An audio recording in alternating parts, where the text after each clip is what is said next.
Hey, Laker Gang. Mr. Nunley here with something new for you all, actually. Today we are going to be talking about the Oregon pioneers and the Nez Perce Native American tribe. And after my short little lecture, there will be a fun little surprise. So, we've already discussed how American pioneers settled areas like Louisiana, Texas, California, Florida, and other areas. So now, it is time to talk about that land in the northwestern part of the United States, like Washington and Oregon, as well as what happened to the natives who were already living there. So, one of the most famous voyages in American history was the Oregon Trail. There's been shows, books, games, movies made about it, but what was it? Well, in 1840, news of Oregon country spread to the east from all sorts of different people. Remember that land we negotiated to get with Great Britain? They described the beautiful landscape full of rich soil, breathtaking views of lush forests, valleys, mountains, rumors of gold, and of course the opportunity to start a new life in a land of plenty. And the best part, all of that was 100% true. Getting there, however, was the problem. You see, the official trail started in Independence, Missouri.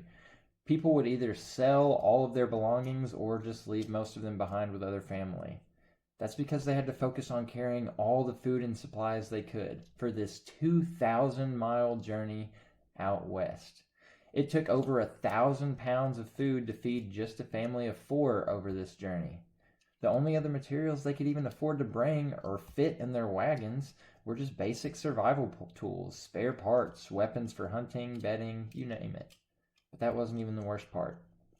It wasn't just a long journey, it was a dangerous one. You had to cross rivers with your belongings, and that was extremely dangerous. The only way you could do it is try and ford it or walk across it, but one slip and you're done. Your ox could be so heavy that it would just sink into the riverbed. You could lose all of your supplies. And if you don't want to walk through it, you're going to have to try and float across it. And people like that drowned every day. And if they didn't drown, many more of them just lost supplies. And after making it past the Great Plains, the settlers were forced to go through mountains and deserts, which didn't offer much food or water. Intense weather, like really hot, really cold times, storms, natural disasters, could easily take away your health or your supplies. And while it did help to travel in large wagon trains of thousands of people at a time so you didn't get lost, it also made it harder to hunt for food, and it caused diseases like dysentery and cholera to spread very easily. And this killed a majority of the people that went there, or a majority of the people that died, excuse me. Many Native Americans actually helped these individuals. Very rarely did they ever fight them. Some people decided to stop along the way instead of making it to Oregon so that they could set up shop. And they would make tons of money selling supplies and helping people along the way, and actually ended up creating a lot of new towns. So the Oregon Trail lasted until the end of the Transcontinental Railroad, because why would you want to walk across the country when you can ride? But about 20,000 people died on this trail. However, many more made it to the promised land of Oregon, and it was worth all the risk in the world to them to start all over again with all these natural resources. But it was a bad sign for Native Americans, specifically the Nez Perce. At first, we made treaties with them in 1840, promising to let them keep their land, and we bought some of it. But in the 1870s, settlers and miners convinced the government to send soldiers and force Native people off this land. Chief Joseph was the leader of a tribe of Nez Perce that lived in the Wallowa Valley in Oregon. The chief did not want war, so he began to move his people peacefully on the reservations, but some of the younger natives in his tribe were angry about the mistreatment, and they actually killed some white settlers. After that, the chief knew the army would not let them go peacefully, so he took his tribe and tried to flee to Canada. The army chased them for more than 1,000 miles and finally caught them and almost completely destroyed their forces. Chief Joseph finally ended up surrendering, and he famously said, "I am tired of fighting. Our chiefs are killed, the old men are all dead, it is cold and we have no blankets. The little children are freezing to death. Some of my people have ran away to the hills without food or clothes. I want to have time to look for my children and see how many of them I can find. Maybe I shall find them amongst the dead." Hear me, chiefs. I am tired. My heart is sick and sad, and from where the sun now stands, I will fight no more, forever. The U.S. Army promised them if they surrendered that they could safely return to their homes, but instead they were forced onto reservations in faraway Oklahoma. At least half of the Nez Perce Indians died on the journey to Oklahoma. And it wasn't a pretty story, but the U.S. had finally conquered the land that we know as the continental U.S. today.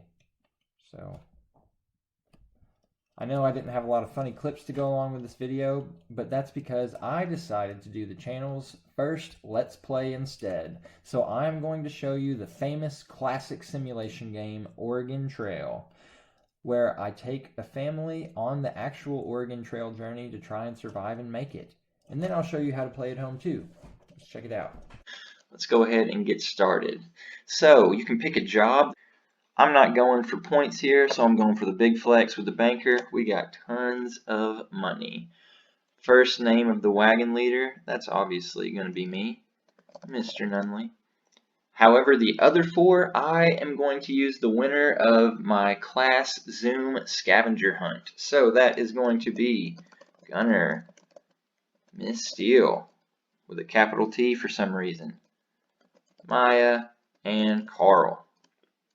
Alright, so make sure you bring some friends along, but don't get too attached because it is very, very hard to make it to Oregon without losing someone in this game. But I'm going to do it.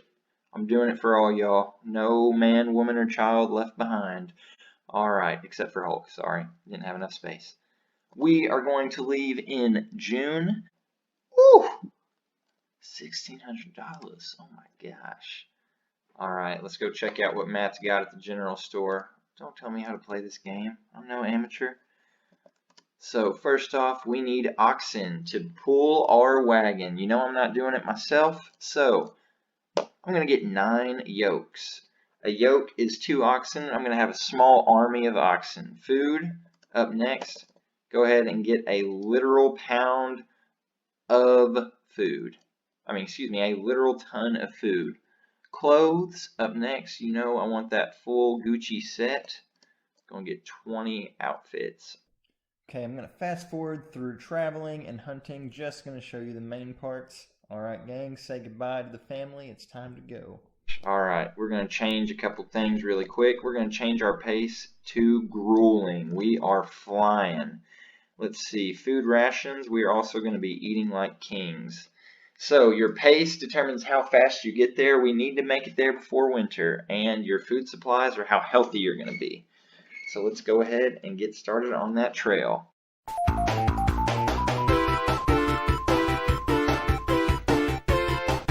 I would not recommend trying to ford a river if it's more than 2.5 feet. Ooh, 3.2 feet deep. That means if we ford it, we are going to be pretty likely to drown. So we can either try and tilt it up and float it across, or take a ferry, as well as wait to see if conditions improve. But we don't have time to wait. We are floating. Alright, everybody cross your fingers.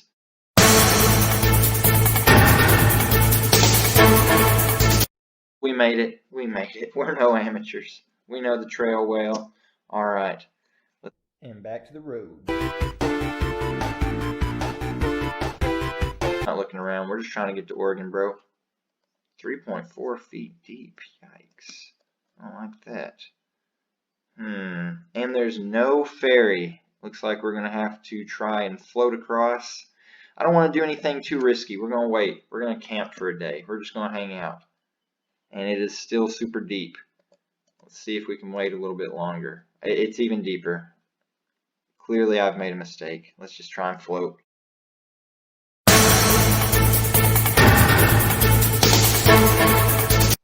Apparently we are reading books on how to float across rivers. We are killing it. As a banker, you might have... My ox is injured. No. Replace him. Leave him. Maya! Ooh, girl. Alright, we don't want to lose anybody here. we've got pretty poor health. So we are going to take a break here. We are going to stop and rest. We've got plenty of food. We've got plenty of supplies. Let's just rest for a week.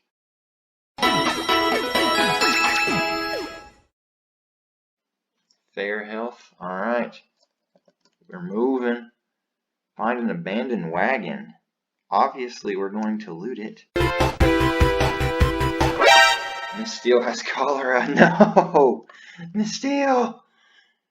Oh my gosh. Try and sleep it off. How about that? I'll give you another week, Miss Steele. Alright, it's very rainy. That's great. We love getting sick. Woo!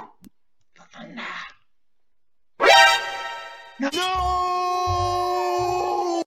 Apparently, a week's worth of rest was not enough to cure a serious illness.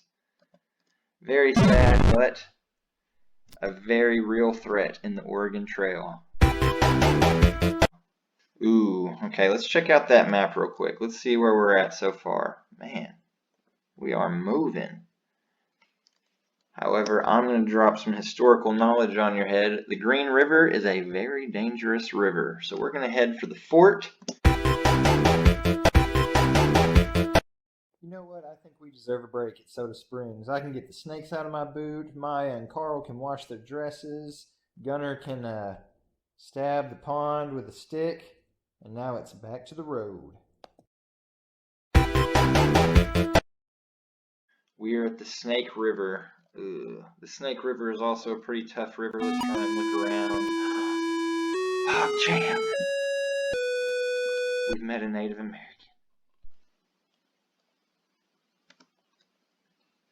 We're going to hire an Indian guide to help us.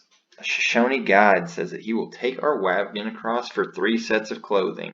He clearly wants my Gucci belt and hat combo. Alright, brother, let's go.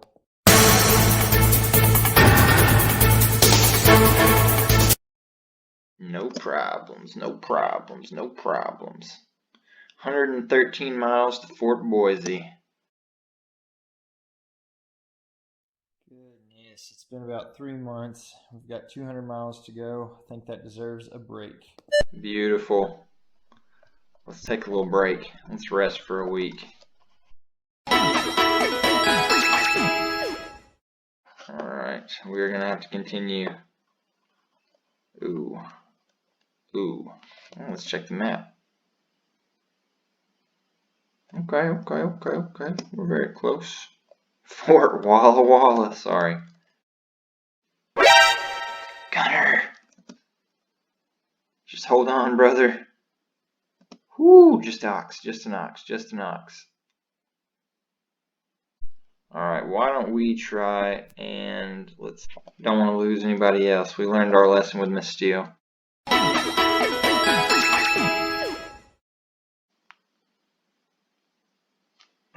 Alright, back to the trail. The trail divides here. Ooh. What do we want to do? I guess we're going to take the toll road. Be safe. Yes. Alright, not a lot of grass. That's not good. That is not good. Rough trail.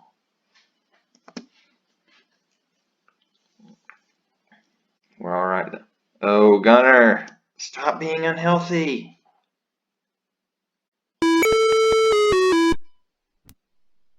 We did it! Ooh, top 10 list.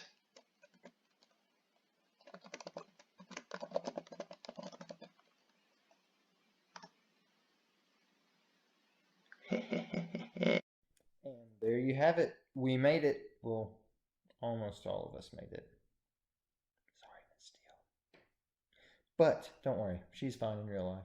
So, I hope you all enjoyed the video. If you want to try and play the Oregon Trail yourself, there is a link in the description. Keep in mind, there's a lot of parts of the game like hunting and different events that I purposefully didn't show. One, to make the video quicker, and two, so that you all would have some surprises when you played. Don't be tricked to thinking it was so easy. I just make it look easy because I'm a pro. But I also picked the easiest setting by being a banker and a few other things. So give it a try yourselves. And if you manage to get a score higher than mine, take a picture of it, email it to me, let me know. I might have a prize for you. Anyway, thank you so much. I truly miss you all and enjoy your spring break. Keep it 212, Nunley out.